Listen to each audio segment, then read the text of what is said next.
안녕하세요. 박일래입니다. 먼저 부탁의 말씀. 유튜브와 영상을 많은 사람들에게 홍보에 전달하고 전도해 주십시오. 좋아요, 구독 부탁드리겠습니다. 성경 66권을 모두 영상으로 제작할 수 있도록 구독, 회원 가입 후에 자발적인 후원을 부탁드리도록 하겠습니다. 오늘은 욥기 12장 14절 내용이고요. 욥의 강론을 통해서 오늘 살펴볼 거는 욥의 강론 중에는 동물들에게도 혼이 있다. 그러니까 모든 생명체들은 혼으로 지어졌다. 이런 말들이 나와요. 그래서 이 말들을 한번 중점적으로 살펴볼 거고요. 그리고 욥의 자기주관적인 신앙, 자기주관적인 신앙이 어떠한지도 오늘 함께 살펴볼까 합니다.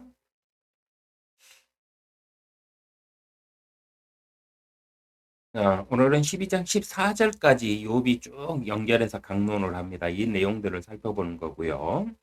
12장에서 14장까지는 욥이 개개인이 아닌 세 친구 전부에게 강론을 하는 내용으로요. 세 친구들이 말하는 하나님은 자신도 알고 있으며 자신이 세 친구들보다 오히려 하나님을 더 잘 알고 있는데 세 친구들이 자신들의 주관적인 철학으로 생각하는 하나님을 말하고요. 종교적으로 우상화시킨 하나님을 말하는 것에 욥이 분노를 합니다. 해서 자신이 알고 있는 하나님을 갖다가 친구들에게 열거를 하면서 강론을 하는 내용입니다. 12장 1절에서 25절은요. 욥 자신이 알고 있는 하나님에 대하여 강론을 하고요. 13장 1절에서 19절은 마치 자신들이 하나님을 대리하는 것처럼 말하는 종교 지도자들과 마치 자신이 하나님의 뜻을 다 아는 척 말하는 종교인들에게 욥은 하나님의 진노에 대하여 경고를 합니다. 그리고 13장 20절에서 28절까지는 하나님께서 하나님께 간구와 기도로서 하나님께서 자신을 만나 주실 것을 기도하면서요.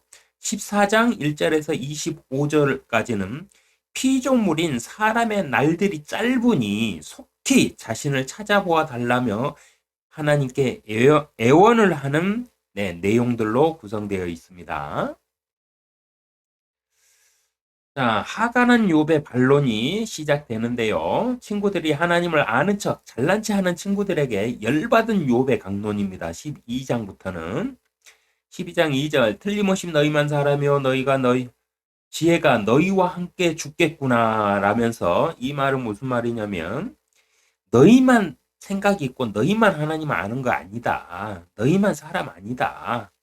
네, 그래서 지혜가 너희와 함께 죽겠구나 하는 말은 뭐냐면 헛소리 그만하라 한마디로 이 소리예요. 너희가 말하는 그 말을 들어보니 어처구니도 없고 되지도 않는 말들이라서 인간의 철학뿐이라서 내가 너희 안에서 지혜를 찾아볼 수 없다. 그래서 지혜가 너희와 함께 죽겠구나라고 표현하는 겁니다. 그러니까 한마디로 요약하면은 씨알데기 없는 그, 그 이치에 맞지도 않는 헛소리 그만해라 이 소리입니다. 3절에 그러나 나에게도 너희 같은 명철이 있으면 나도 너희보다 못하지 아니하니 정녕 그 같은 일을 누가 알지 못하겠느냐 그래요. 너희가 하는 말은 나도 다 알고 있다. 그리고 내가 너희보다 더 많은 사람을 가르쳐 왔다. 너희가 하는 말들은 나에게 아무런 도움이 못 된다. 네. 그러니 너희가 말하는 것은 특별하지도 않으니까 잘난 체 그만하라 이 소리예요. 4절 나는 자기 이웃에게 조롱당하는 자와 같아 하나님을 부르나 이웃이 답변을 하니 정직한 의인이 조소를 당하는도다 하면서 자신을 한탄합니다. 누구보다 자신이 하나님을 잘 섬겨왔고 하나님에 대해서 많이 알고 있으며 하나님을 그렇게 가르쳐 왔는데 뜻하지 않는 이웃인 친구들이 와가지고 자기를 말 같지 않는 말들로 자기보다 한참 떨어지는 수준의 그 지식들로 자기를 가리키려고 두니까 조롱을 당한다고 여기는 겁니다. 그래서 욥은 자신의 양심에 떳떳하며 이 일은 하나님께서 행하신 일로 자신의 죄악과는 무관함으로 하나님께 따져보고 싶다고 이어서 이제 나아갑니다. 7절 짐승들에게 물어보라 공중의 새들에게 물어보라 땅에게 물어보라 바다의 고기들에게 물어보라 그럼 대답해 줄 것이다. 이것들 중 그 어느 것이 주의 손이 이 일을 이루신 줄 알지 못하겠느냐.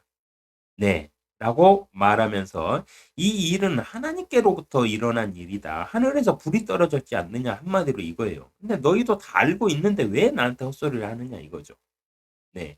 이들이 이렇게 헛소리를 하는 이유가 뭔지 아세요, 친구들이? 이 시대는요,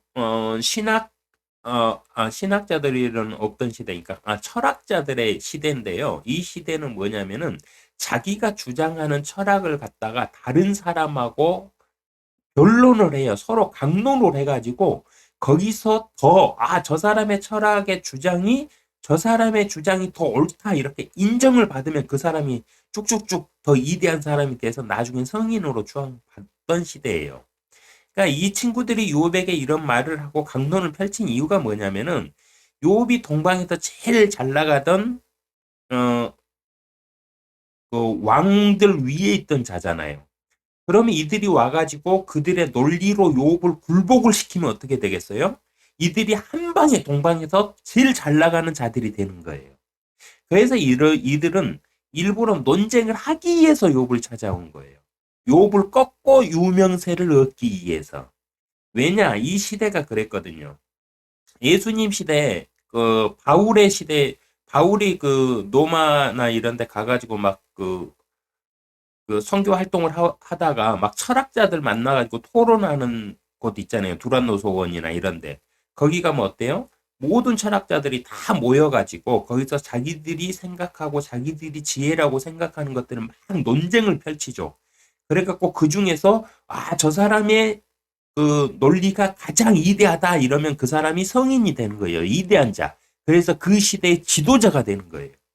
이 문화는 그 우리나라에 없다고 그래서 없는 게 아니고 유럽 문화나 이런 데 있죠. 지식을 추구했던 유럽 쪽 있잖아요. 이런 쪽에서는 아주 오래 전부터 요배 시대 때부터 있었다는 거죠. 그래서 친구들이 욥에게 와가지고 이렇게 막 강론을 펼치면서 하는 거는 하나님을 향해서 욥을 전도하려고 하는 거 아니에요. 이미 욥은 평생을 하나님 믿던 사람이잖아요.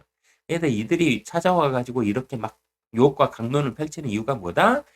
욥의 명성을 꺾고 자기들이 더 위대하게 되기 위해서다는 거예요. 네, 나중에 보면 그런 게 다 나와요. 네. 그래서 지금 일어난 일이 하나님께서 행하신 일인 것임을 너희만 모르고 있다라고 한마디로 너희가 모른 척 한다고 말하고 싶은데 그러면 직접적으로 대놓고 하는 거니까 돌려서 너희만 모르고 있다. 짐승들도 다 안다. 공중의 새도 알고 땅한테 물어봐라. 땅도 다 안다. 이 일이 어떻게 벌어진 일인지. 바다의 물고기들도 안다. 너희만 모른다. 이러면서 친구들한테 화를 냅니다. 너희가 지금 하는 짓이 올바른 짓이냐? 너희가 지금 나를 이루하기 위해서 찾아온 게 맞느냐? 너희가 나의 명생을 꺾고 너희가 더 이대해지기 위해서 온 거 아니냐? 이게 숨겨진 의미는 그 의미예요. 이 관점을 잘 가지고 여기 읽어보세요. 12장 10절 모든 생물의 혼과 모든 인류의 호흡이 그의 손 안에 있느니라. 이 구절을 말씀대로 해석해 보면은요. 사람뿐 아니라 동물에게도 혼이 있다는 말입니다. 이 말이 맞는 말일까요? 틀린 말일까요? 네, 맞는 말이에요. 왜냐하면 침팬지에게 글자 가리키면은 사람처럼은 아니지만 뭐 3살, 4살짜리 지각 정도는 지식 정도는 갖추게 돼 있잖아요. 나중에 배워가지고. 강아지의 IQ가 개의 IQ가 사람보다 더 뛰어난 경우도 있죠. 개의 IQ가 80이 넘어가는데 사람이 80이 안 되는 사람도 있다고 그래요. 네. 그 말은 뭐냐? 혼은 뭐다? 혼은 생각하는 것이고 지식이 사람이 생각하는 능력이 혼이에요. 네. 그러면 짐승들도 생각을 하고 움직이잖아요. 그러니까 짐승들에게도 혼이 있다. 이 말은 지극히 당연한 말입니다. 우리가 짐승을 잡아먹고 사니까 그들에게 그 양심의 찔림이 생기니까 짐승은 혼이 없다. 이렇게 무시하고 그냥 모른 척 하는 거예요. 근데 짐승도 똑같이 사람하고 똑같이 혼이 있어요. 그 혼의 수준은 틀리죠. 근데 그러면, 야, 혼인데 짐승 먹어도 살인이잖아. 이렇게 여길 수 있죠. 네, 살인 맞아요. 맞는데 먹어도 돼요. 왜? 하나님이 허락했으니까. 창조주께서 허락했어요. 창조주께서 짐승들과 새들과 물고기들과 이 모든 이 지구와 우주를 창조하신 이유가 무엇이다? 창세기에도 살펴드렸죠. 사람 때문에 창조했어요. 사람 때문에. 자신의 아들들과 딸들을 위해서 이 세상을 창조하신 거예요. 그래서 짐승들을 사람에게 먹을 것으로 준 거예요.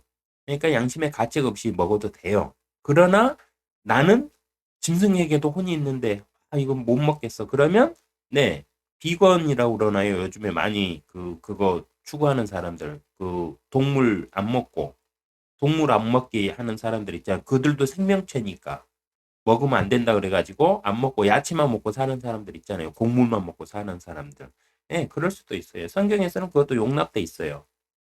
예, 마음이 약한 자와 강한 자가 있는데 약한 자는 약한 자대로 시험에 들지 않게 너희가 아무 꺼리낌 없이 무엇이든 먹을 수 있다고 그래서 못 먹는 사람들을 뭐라고 하지 말라고 돼 있거든요. 그러니까 그거는 그대로 인정해 주시면 돼요. 단 동물에게도 혼은 있다. 네, 이거는 인식하셔야 돼요. 살아서 움직이는 모든 것들은 혼이 있어요. 우리가 알지 못하는 영의 세계에는 영이 있겠죠. 근데 혼의 세상인 이 세상에는 살아서 움직이는 모든 것들이 영이 아니라 혼이에요. 혼. 이건 구분하셔야 됩니다. 동물들도 다 혼 있어요. 지렁이들도 다 혼이 있습니다. 물고기도 혼 다 있고요. 그래서 막 뭐 자기 위험하면 막 도망치고 하잖아요. 그게 다 혼이 있어서 생각을 할 줄 아니까 그렇게 행동하는 겁니다. 동물에게도 혼이 있으므로 하나님께서 율법으로 제사법을 정하실 때 혼인 사람의 죄를 혼인 동물의 생명으로 갚게 하신 거예요. 번제가 뭔지 아세요? 대속죄가 뭐예요? 사람이 지었잖아요. 죄의 싹은 뭡니까? 사망이에요. 그러면 그 죄로 인해서 그 사람이 죽어야 돼. 근데 무엇으로 대속했다? 똑같은 혼인, 동물의 혼으로 대속한 거예요.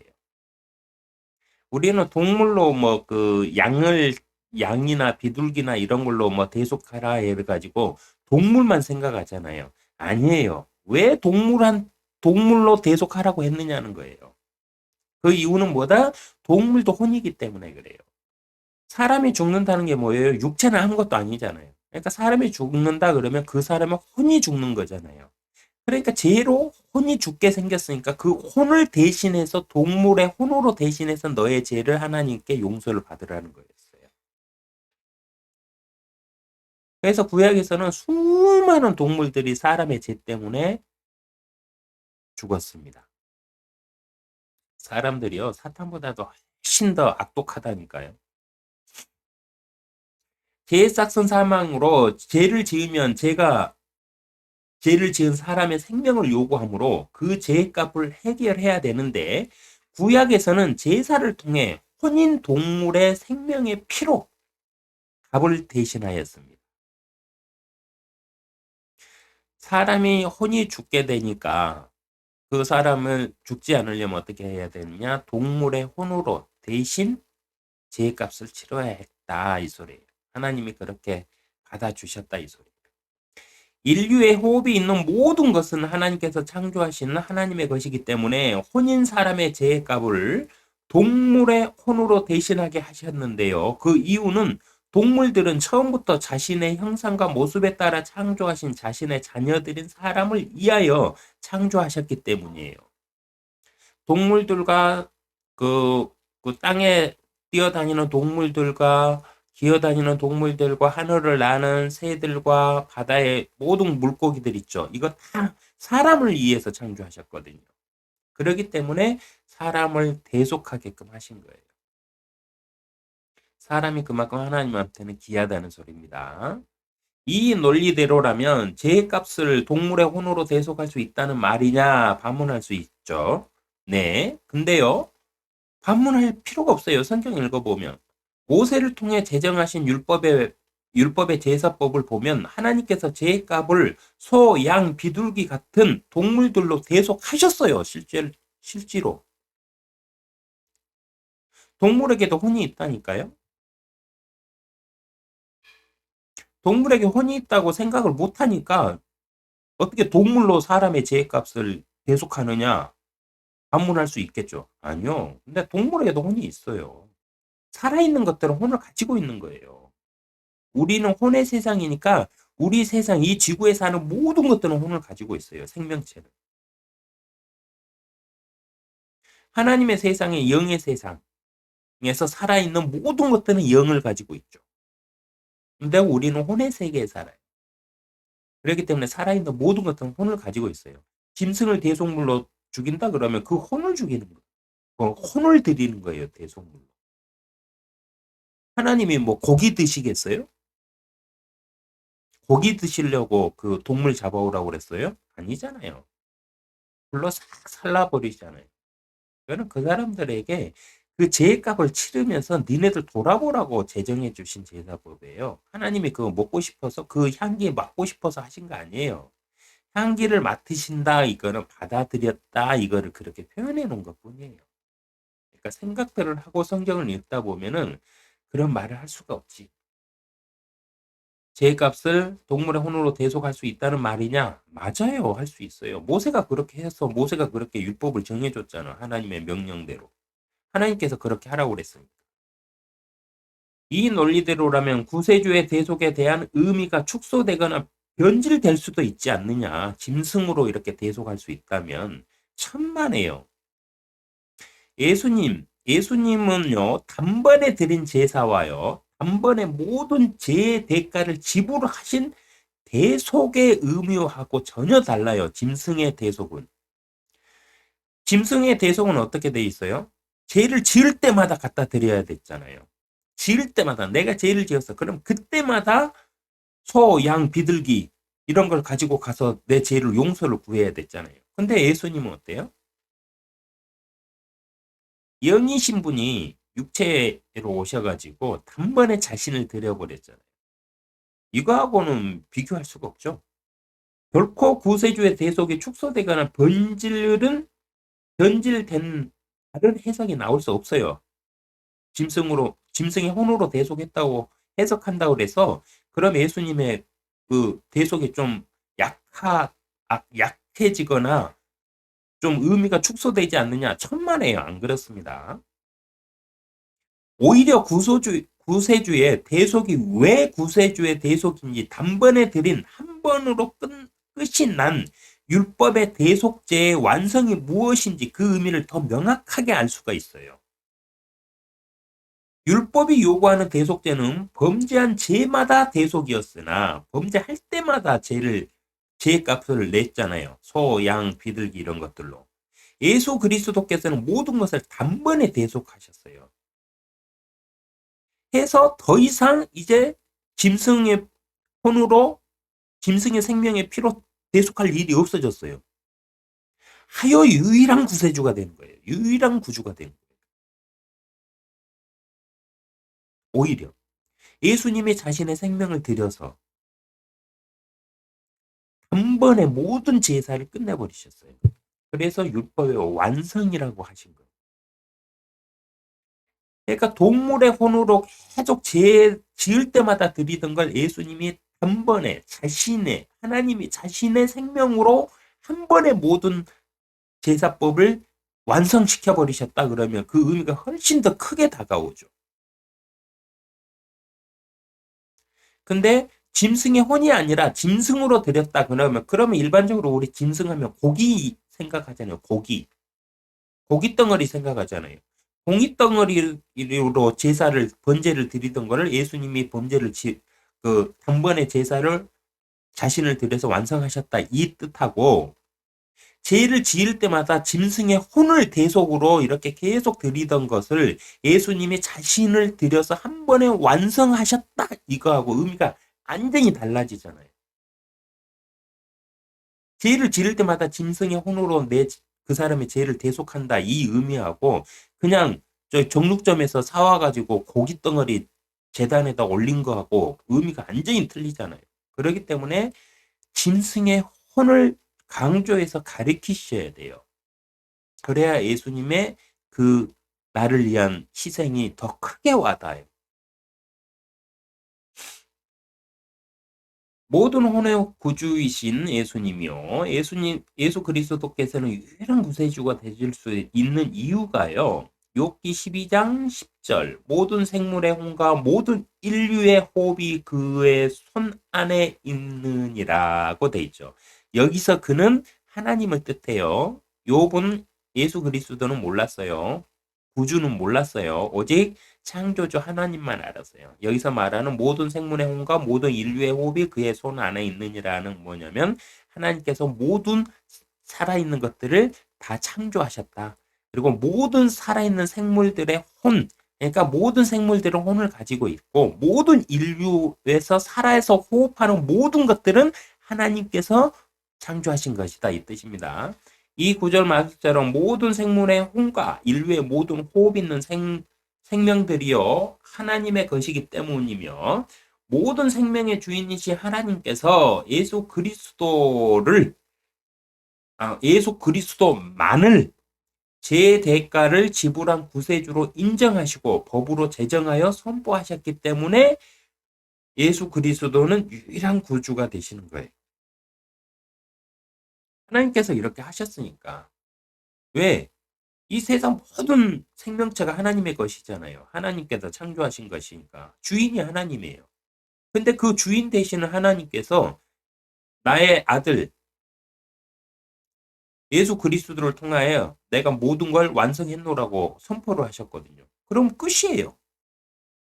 다른 구세주 필요 있다 없다? 없다. 다른 선지자, 다른 하나님을 대리하는 대리자 필요 있다 없다? 없다. 왜? 하나님이 필요 없다고 그랬으니까. 그러니까 막 자신들을 갖다가 예수님의 대리자라 예수님 다음에 자기들이 하나님 대리자라 말하는 사람도 있죠. 그 사람들은 하나님 믿는 거 아니에요. 지들만의 다른 종교를 만들어서 믿는 거지. 왜? 하나님이 필요 없다고 그랬는데 왜 자기들이 또 그거를 하겠대? 필요 없다는데? 하나님이 필요 없대요. 하나님의 예수님 다음에 또 다른 어떤 선지자가 너희에게 나타날 것이다. 이렇게 말씀을 했으면 마호메드가 예수님 다음이 돼도 되고 교황이 예수님 다음에 하나님 대리자가 돼도 돼. 근데 하나님께서 그렇게 말씀하신 게 아니고 끝이다. 예수 그리스도가 이 세상의 유일한 구세주라고 그냥 못 받고 끝내버리셨어요.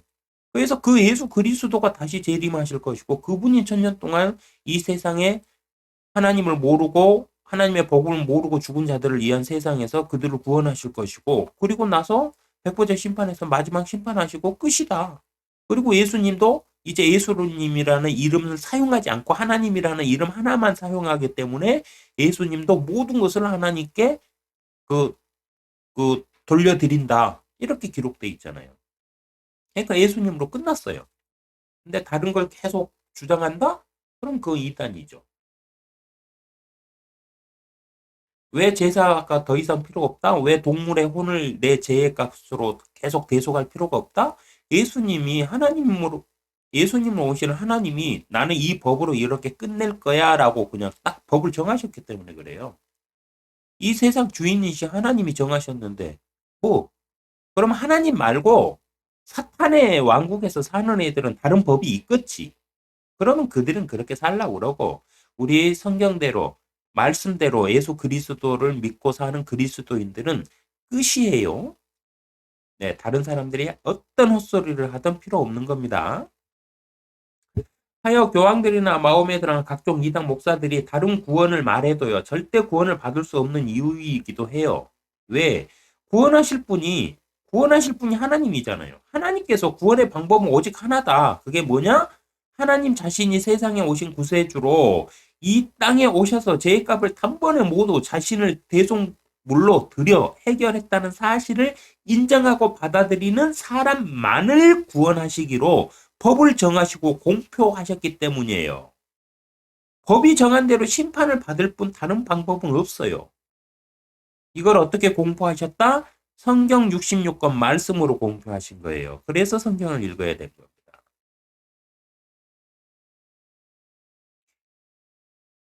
자, 욥이 생각하는 여호와 하나님은요.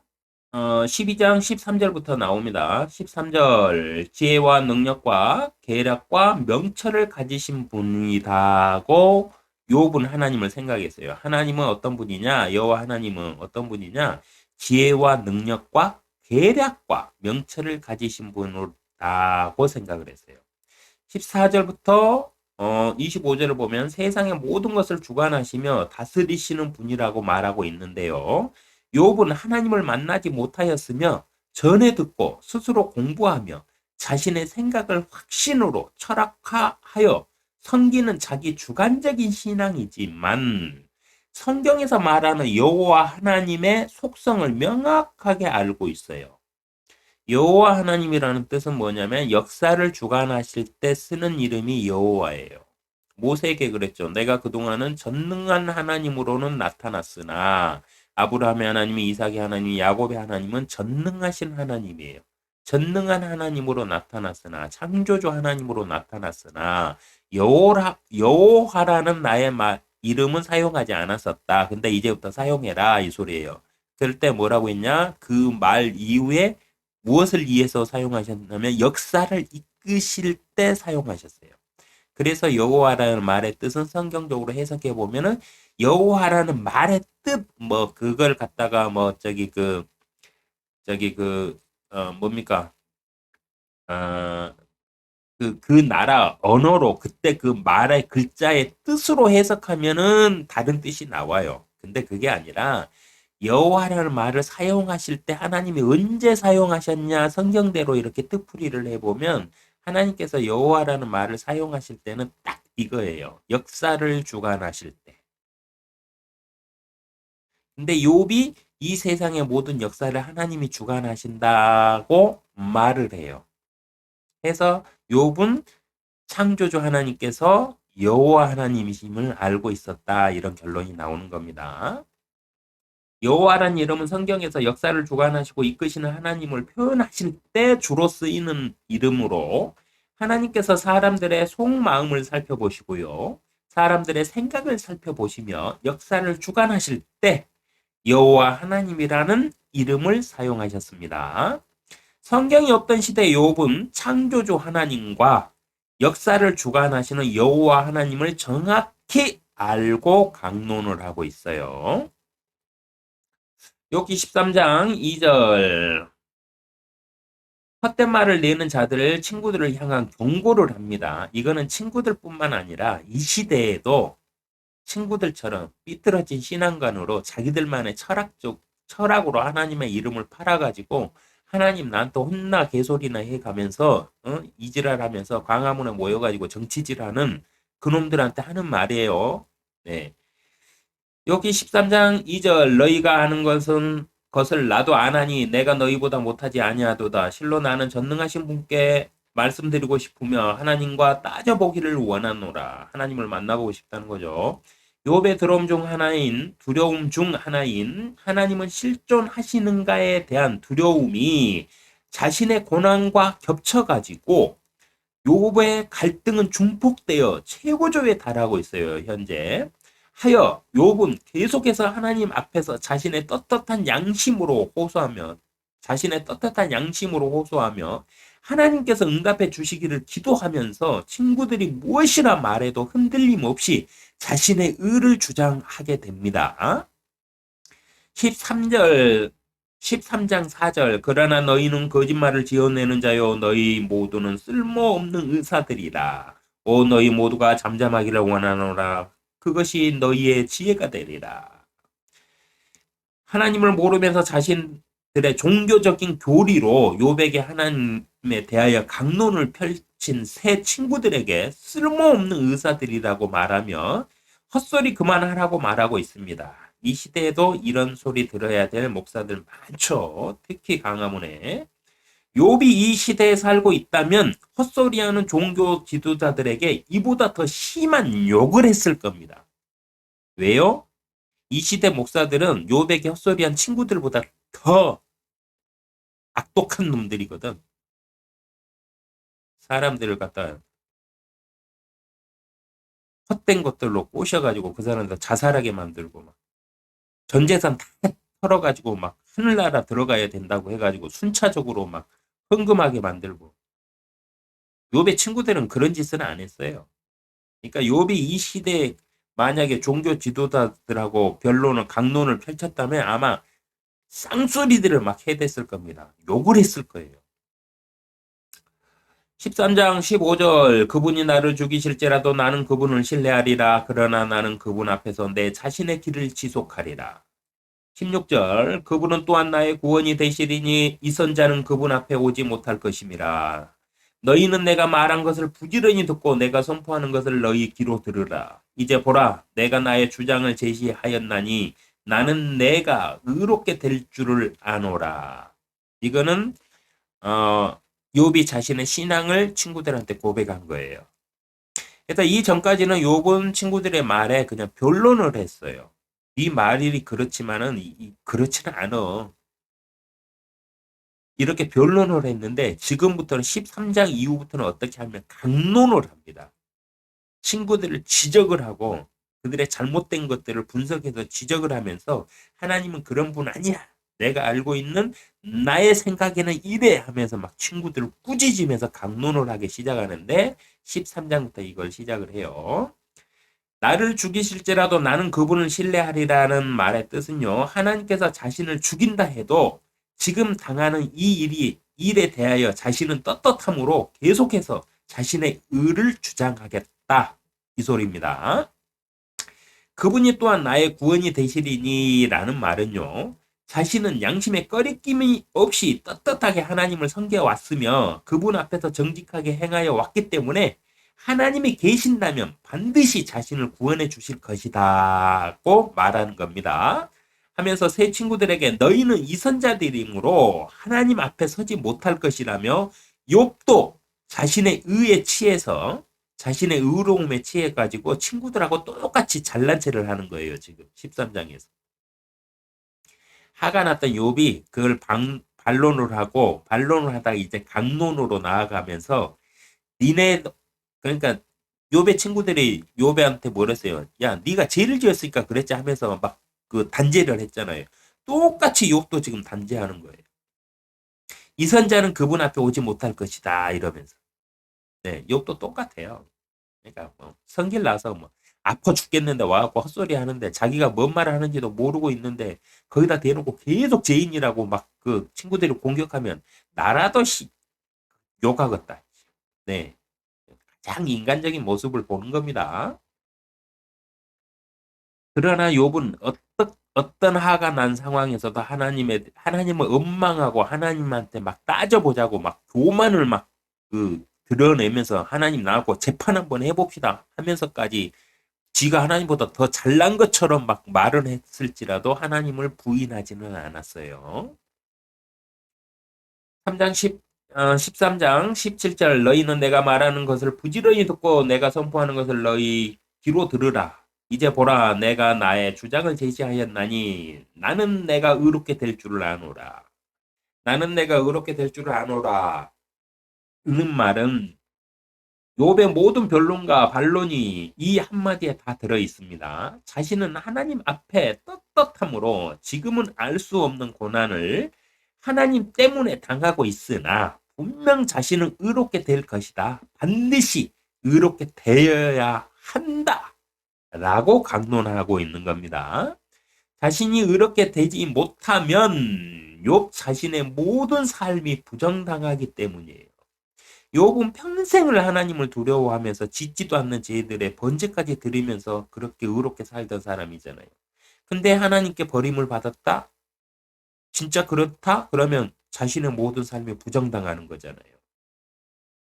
욥은 짓지도 않는 혹시나 하는 죄까지도 걱정하며 미리 번제를 드렸던 사람으로 자신의 삶을 한 점 부끄럼 없는 하나님 앞에서 흠없는 완벽한 삶을 추구하며 살아왔기 때문에 친구들의 지적이나 강론을 받아들이는 것은 자기를 부정하는 거예요. 자신은 양심에 떳떳하게 평생을 살아왔는데 친구들이 죄 때문에 이렇다 하면서 막 하나님은 뭐 죄인이 아닌 이상 선은 복으로 갚고 죄는 벌을 하신다 막 이 논리를 받아들여 버리면 자기가 스스로 자기 삶을 부정하게 되는 거잖아요. 그래서 욥은 받아들일 수가 없는 겁니다. 자기 주관적 신앙을 가진 사람들의 특징이에요, 이게. 자기 주관적 신앙관이 자신의 철학이 아닌 하나님의 말씀을 근거하면 어떨까요? 욥이 지금 다른 친구들이 아무리 뭐라고 해도 받아들일 수 없는 게 내 삶이 부정당하는 거거든. 내가 그동안 하나님 앞에 나는 떳떳하게 살아왔다 이거예요. 근데 친구들의 그 지적을 갖다가 자기는 죄인이라고 생각 안 하는데 받아들여 버리면 자기 스스로 자기를 부정하는 행위가 되잖아요. 이게 자기 주관이에요. 이게 자기 주관. 근데 만약에 이 자기 주관적인 신앙관을 만약에요. 자기 생각이 아니라 하나님의 말씀에 근거한다면 어떻게 될까요? 이 시대에도 하나님이 사단 앞에서 그 사람을 자랑하시겠죠. 성경이 없던 시대에 하나님 앞에 이렇게 자기 주관을 가지고 흔들리지 않던 욥을 하나님이 자랑하셨잖아요. 근데 이 시대에는 하나님은 말씀대로 그 말씀에 따라서 자기의 흔들리지 않는 주관을 가지고 신앙생활을 하면서 그렇게 행함을 가지고 욥처럼 어려운 이웃과 가난한 자들과 힘없는 자들을 도와주면서 하나님을 높이면서 하나님 앞에 두려움을 가지고 산다? 그러면 하나님이 얼마나 자랑을 하실까요? 하나님의 말씀에 근거하여 하나님께 기도하며 성령님의 인도하심에 따라 깨우친 자기 주관적 신앙관이라면 이 시대에도 하나님께서는 그 사람을 욥과 같이 자랑하실 것입니다. 그러나 욥과 같이 하나님을 직접 만나보지 못하였으므로 그러나 욥은 하나님을 직접 만나보지 못하였으므로 하나님께서 실존하신가 하며 불안해하고 의심 속에서 하나님을 찾는 사람의 자기 주관적 신앙이라면 이 시대에도요. 이 시대에도 말씀이 있는데 성경 말씀이 있는데도 불구하고 말씀이 없던 욥의 시대 욥과 같이 하나님을 직접 만나보지 못하였으므로 하나님께서 실존하신가 하며 불안해하고 의심 속에서 하나님을 찾는 교회를 다니는 사람의 자기 주관적인 신앙관이라면 하나님께서는 욥에게 하셨던 것처럼 하나님을 찾을 수 있도록 시험을 하실 것입니다. 그러나 욥과 같은 시험은 하시지 않을 거예요. 이 시대에 하나님은 계신가 하고 의문을 가지는 사람이 누군가 있다면 하나님은 그 사람에게 시험 문제를 제출하세요. 성경 읽어봐 이러면서. 네가 성경을 읽어보고 네가 성경을 읽을 때 내가 성령으로 너를 깨닫게 해줄 거야. 근데도 네가 나를 믿지 못하겠다? 그러면 어쩔 수 없어. 그러나 내가 너를 깨닫도록 기회를 줄 거야. 이렇게 해주신다는 거예요. 하나님의 시험은요, 그 사람의 생각을 시험하는 거예요. 욥처럼 그 재산을 빼앗고, 그 가족들을 죽이고, 그 사람이 가지고 있던 그 나라를 빼앗아 버리고, 이렇게 하는 시험이 아닙니다. 물리적 시험은 하나님께서는 사람에게 할 수 있다, 없다? 할 수 없습니다. 하나님의 시험은 항상 어디에 있느냐? 하실 수 있지만 하나님은 그렇게 안 하세요. 왜? 하나님은 그렇게 법을 정했기 때문에. 사람에게 자유의지를 주신 순간부터 하나님은 노터치예요. 터치 안 해요. 네한테 자유의지, 선택권을 너한테 줬으니까 네가 알아서 해 이거예요. 대신 이런 길이 있어. 선한 나의 길이 있고 악한 욕심의 길이 있어. 너는 무엇을 선택할래? 항상 시험 문제를 사람의 생각 속에다 제출을 하세요. 그리고 그 문제를 푸는 건 누가 한다? 그 사람이 하는 겁니다. 그 사람의 생각을 시험하여 마음으로 깨닫게 하시는 것이지 하나님의 시험은 욥과 같이 고난과 고통을 주시는 시험은 절대 하지 않으세요. 이유는 야고보서 1장 13절 하나님께서는 악으로 시험을 당하시지도 하실 필요도 없으신 분이기 때문입니다. 욥이 당한 시험은 사탄이 행사한 시험으로 고난과 환난을 동반한 악한 시험이에요. 사탄이 청구를 했고 하나님이 그 욥에게는 이 악한 시험을 사탄의 악한 시험을 허락해 줬는데 그 이유가 무엇이었다? 이 시대 우리를 가리키기 위해서 욥기를 기록하시려고 하신 거예요. 그래서 우리는 욥에게 고마워해야 돼요. 욥이 이 시험을 이겨낼 수 있는 사람이었기 때문에 가능했던 시험이거든요. 만약에 욥이 이 시험에서 지고 하나님을 저주했다면 하나님께서 미리 아시는 분이잖아요. 미리 다 내다보시는 분이잖아요. 그리고 그 시대를 다 살펴보시는 분이잖아요. 미리 아심에 따라서 역사를 주관하시는 분이기 때문에 욥이 끝까지 이겨낼 거라는 걸 알았기 때문에 이 시험을 허락했거든요. 그래서 우리는 한편으로 욥한테 고마워해야 돼요. 욥 때문에 하나님 앞에 올바른 신앙관이 무엇인지를 우리는 배울 수가 있잖아요. 때에 따라서는 하나님의 일꾼들은 이런 역할도 해요. 하나님의 일꾼들 중에는 창녀들을 데려다가 그 부인으로 삼아라 하면은 창녀를 데려다가 부인으로 삼고, 오른쪽으로 누워서 며칠을 있으라 그러면 오른쪽으로 누워서 며칠을 있고 막 이런 그 하나님의 일꾼들도 있었잖아요. 네. 욥은 신앙에 대한 강론을 펼치는 하나님의 일꾼이었어요. 그래서 특별히 욥은 이런 시험과 고난을 당한 거지, 일반 사람들은 절대로 이렇게 하지 않아요. 혹시 모르죠. 하나님이 자신의 일꾼으로 누군가를 크게 쓰시기 위해서. 근데 이 시대는 그렇게 하지 않아요. 왜냐? 이 시대는 성경이 완성이 돼 버렸기 때문에 그렇게 하실 필요가 없는 시대거든. 그래서 이 시대는 절대 안 합니다. 그래서 어떤 고통을 당한다? 하나님의 시험이라고 착각하지 마세요. 네, 그 사람이 이래요. 자, 13장 19절부터 14장 22절까지는 하나님께 기도를 해요. 욥이 하나님께 이제 간구를 합니다. 하나님께서 자신을 찾아주실 것을 애원하면서 하나님을 계속 찾습니다. 그 이유는 자신의 의로움을 인정받기 위한 것이에요. 내가 양심에 떳떳하게 그동안 평생 동안 내가 짓지도 않는 자식들의 죄를 위해서 번제까지 드리면서 하나님을 두려워하면서 살았는데, 친구들 말처럼 내가 진짜 죄인이라서다? 그러면 자신의 모든 삶이 송두리째 부정당하는 거잖아요. 그게 욥은 두려운 거예요. 그래서 하나님을 찾는 겁니다. 하나님께 인정받기 위해서. 저 그동안 열심히 잘 살았는데 하나님, 혹시 진짜로 친구들 말처럼 제가 잘못된 죄를 짓고 살았습니까? 하고 확인받고 싶은 거예요. 두렵잖아요. 혹시나 싶으니까. 12절, 사람은 누구면 일어나지 못하고 하늘들이 없어질 때까지 그들은 그들의 잠에서 깨어나지 못하고 일어나지 못하는도다. 사람이 죽으면 이렇게 된다는 거예요. 저번 시간에 살펴드렸죠. 사람이 죽으면 어떻게 된다? 잠들어 있어요. 잠들어 있다가 깨어나지 못해요. 언제 깨어난다? 네, 예수님의 심판석 앞에서 딱 깨어나요. 근데 1000년 전에 죽었던 사람이나 지금 죽었던 사람이나 눈 감았다가 깜빡 졸고 눈 뜬 것처럼, 왜냐하면 잠들면 아무것도 못 느끼기 때문에 그 죽었던 사람은 죽었다가 일어나니 내가 죽었네 싶어서 눈 떠보니까 예수님 앞이 되는 거예요. 하늘이 없어질 때까지는요. 계시록 20장 11절에 나옵니다. 또 내가 큰 백보자와 그 위에 앉으신 분을 보니 그의 면전에서 땅과 하늘이 사라졌고 그의 설 자리도 보이지 않더라. 사람이 누우면 일어나지 못하고 언제까지 일어나지 못한다? 하늘들이 없어질 때까지. 하늘들이 없어질 때까지가 언제다? 백보자 심판이 이루어질 때다. 이 소리입니다.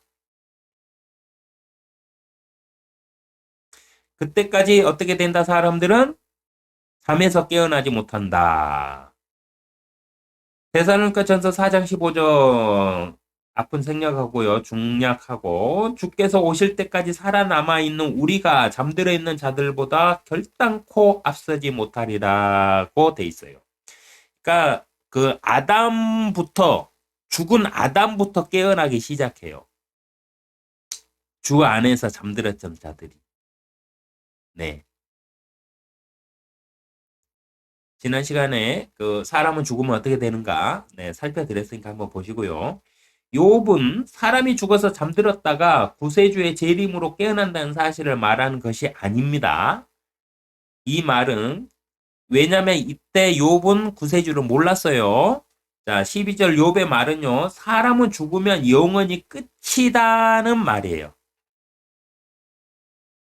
제가 살펴드리는 거는 성경적으로 살펴드리는 거고요. 사람은 누움에 일어나지 못하고 하늘들이 없어질 때까지 그들은 그들의 잠에서 깨어나지 못하고 일어나지 못하는도다. 이렇게 돼 있죠. 그러니까 욥이 한 말은 사람은 죽으면 끝이다.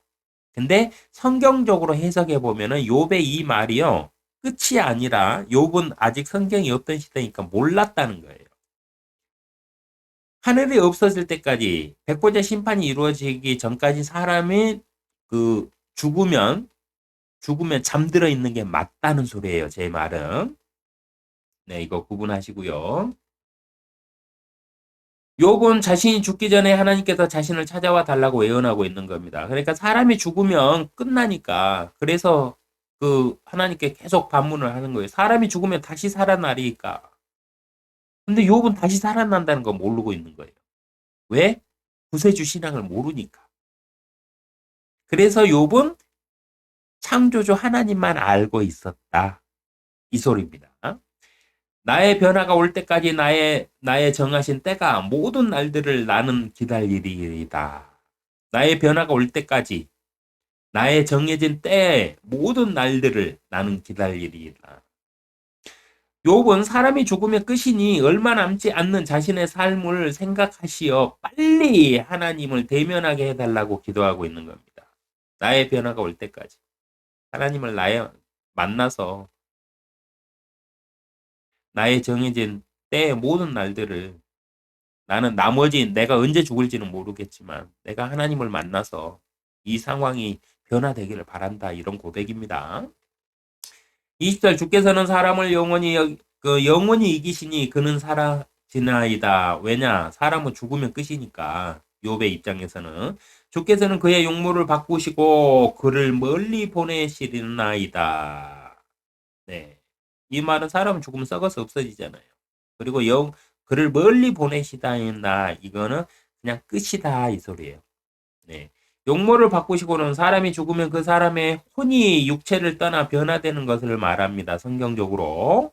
물질로 이루어진 육체에서 물질이 없는 그 사람의 혼의 형상을 가지게 되는 것을 말해요. 성경에서는.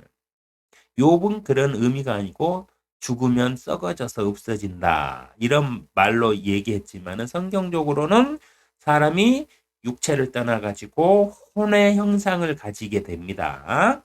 그를 멀리 보내시나이다는 지옥이 있는 다시는 돌아오지 못하는 곳, 하나님을 만날 수 없는 곳인 음부의 세계로 보내짐을 욥은 말하고 있어요. 그러나 주께서는 사람을 영원히 이기시니 그는 사라지나이다. 주께서 그의 용모를 바꾸시고 그를 멀리 보내시나이다. 이 말은요. 19절 물은 돌을 닿게 하고 주께서는 땅의 티끌에서 자라나는 것들을 씻어 버리시나이다. 또 주께서는 사람의 소망을 멸하시나이다. 라고 말하는 구절과 연결이 됩니다. 이 앞에 구절은. 해서 욥의 말은요. 2장 7절에서 자신의 발바닥에서 머리 끝까지 심한 종기로 자신의 용모를 바꾸시고 자신을 만나 주지도 않으시며 자신을 멀리 하신다는 원망이며 탄식이에요. 20절 이 말은 주께서 그의 용모를 바꾸시고 그를 멀리 보내시나이다. 이 말은요. 사람이 죽어서 썩어져서 없어지는 이런 것도 있고 사람이 죽어서 육체를 떠나서 혼으로 이렇게 변형되어서 혼의 육체를 갖는 거 이것도 성경적으로는 맞지만 욥이 한 말은 뭐냐면 자신이 그 종기로 그 종기가 온몸에 퍼져가지고 그 사람이 누군지 알아보지 못하게 지금 용모가 밖에 있는 상태잖아요. 이걸 갖다가 한탄하시면서 하나님이 나를 이렇게 버리셨다. 네, 이거를 원망하는 말입니다. 14장 21절 자기 아들들이 존귀하게 되나 그는 그것도 알지 못하며 그들이 비천하게 되어도 그가 그들의 비천함을 알지 못하나이다. 다만 자기에게 붙은 살이 아프고 자기 안에 있는 그의 혼이 애통할 뿐입니다. 라고 말하고 있는데요. 이 말은 하나님께서 소망을 꺾은 사람에게는 자신의 고통 외에는 아무런 소망이 없다는 것입니다. 자기가 직접 죽게 됐는데 다른 게 뭐 세상이 아무리 뭐 풍요롭고 부유하고 즐거움으로 가득 찬들 무엇 하겠느냐 이 소리예요. 이 일이 하나님 때문이라면 다시 강조하고 하나님 앞에 이거는 하나님께서 하신 일이니까 네, 하나님께서 나를 이렇게 치셨는데 뭐 세상에 어떤들 내가 무슨 즐거움이 있겠습니까 하면서 하나님을 원망하면서 강론을 마칩니다. 하나님께서는요 이 고집스러운 욥을 왜 자랑하셨을까요? 지금 욥의 말들을 막 들어보면 다 자기 주관적인 생각이잖아요. 다 자기 주관적인 생각이에요. 이 시대에는 성경이 없었으니까. 근데 성경으로 해석될 만큼 성경적인 말들을 해요. 참 희한하죠. 근데 욥이 말한 뜻은 우리가 알고 있는 지금 신약까지 우리는 다 알고 있잖아요. 예수님 말을 통해서 다 성경 풀이가 돼 있잖아요. 그리고 바울을 통해 가지고 성경 교리가 다 잡혀 있는 세대니까 사람이 죽으면 어떻게 된다. 사람이 죽으면 잠들었다가 나중에 백보자 이 세상에 다 없어지고 난 다음에 공중에서 백보자 심판이 이루어지잖아요. 그때 깨어나잖아요. 야, 욥이 성경적인 말을 하네. 근데 욥은 성경이 없던 시대이기 때문에 우리가 알고 있는 그런 의미로 말한 게 아니라는 거예요. 그래서 욥기를 읽다 보면 이 시대에 우리가 알고 있는 성경의 교리들대로 말한 구절이 굉장히 많이 나와요. 오늘 살펴드린 것도 있지만은 더 많이 나와요. 근데 그거를 이렇게 읽으면서 지금 현재 신약을 알고 있는 우리의 인식 속의 교리로 욥이 말한 걸로 해석해 버리면 안 돼요. 왜냐? 욥은 성경이 없던 시대 사람이니까 모르고 있었어요. 그 뜻이 뭔지. 근데 사람은 죽으면 이렇게 될 것이다. 조상들한테 전해 듣고 조상 중에 누군가는 하나님한테 전해 들었겠죠.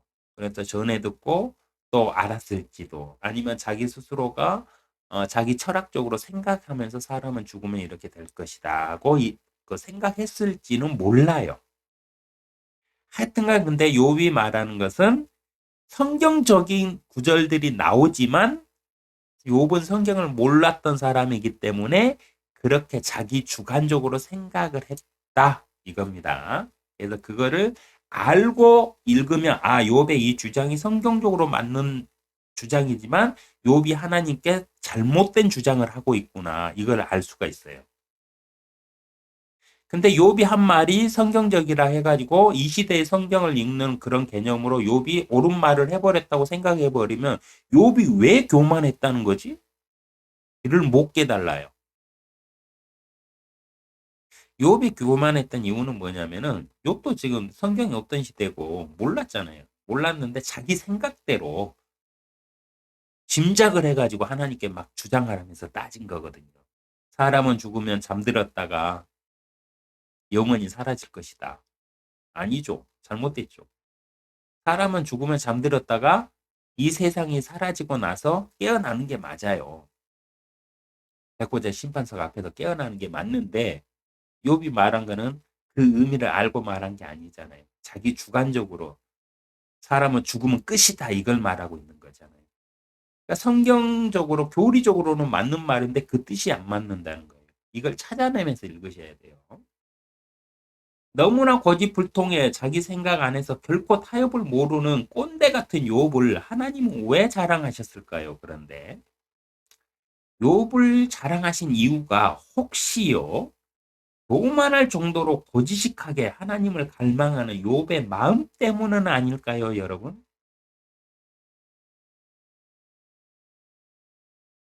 구세주의 신앙도 모르고요. 창조주 하나님만 알고 있는 욥의 어리석음보다는 하나님 앞에서 결코 두려움 없이 당당하게 자신의 의로움을 말할 정도로 하나님 앞에서 진실했던 욥의 삶 때문에 하나님은 욥을 자랑하신 게 아닐까요?